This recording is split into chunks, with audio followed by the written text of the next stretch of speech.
Hi everyone and welcome. I'm Jenny Clark from the marketing team at Cube and I'm joined by my colleague Rob Fulcher, who is head of sales for the Americas. So today we're going to be doing a whistle-stop tour of legacy compliance solutions and the gaps that are arising from using first generation technologies. When I say first generation, I'm talking about first generation change management technologies. So pre-reg tech, pre-AI, pre-smart technology. Financial services has evolved rapidly over the last few years, but many organisations are continuing to stick to their legacy solutions to manage their compliance goals. Rob, what do you think are the barriers that are preventing people from upgrading their systems? Thanks, Jenny. I would say that when we look at software deployed at enterprise or close to enterprise level, it's inherently sticky and ingrained within an organization. So transitioning off a legacy technology and onto a new technology can be overwhelming to think about. And in addition, if you look at those traditional deployments or legacy deployments, they often span over multiple years. So there's a fear of the enormity of the task ahead if a firm is considering transitioning. But the truth of the matter is that RegTech such as Cube have taken huge steps forward in this department and can help firms transition off legacy systems much faster. Even during the deployment phase, a firm such as Cube can apply AI to a number of tasks that were traditionally done manually, such as collecting, capturing, classifying and mapping regulatory content through to an organization. So again, the speed that RegTechs can work at versus those legacy solutions and deployments is much, much faster. Right.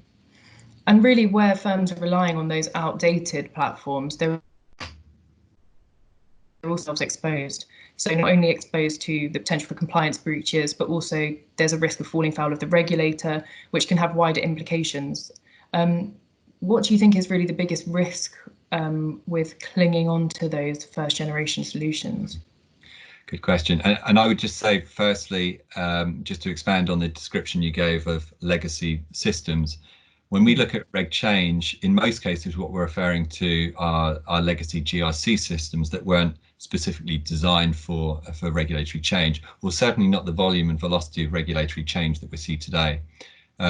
Plus, or in addition to that, you've got content providers that, because of aging technologies, they've been unable to transfer regulatory content into regulatory intelligence. So I'd say that the single biggest risk, certainly the biggest challenge that firms have with those legacy systems, is being overwhelmed with data that's often delivered at too high a level for it to be relevant to a particular individual or area, or the owner of policies or controls within a department. And that's counterintuitive to the purpose of the solution they've got.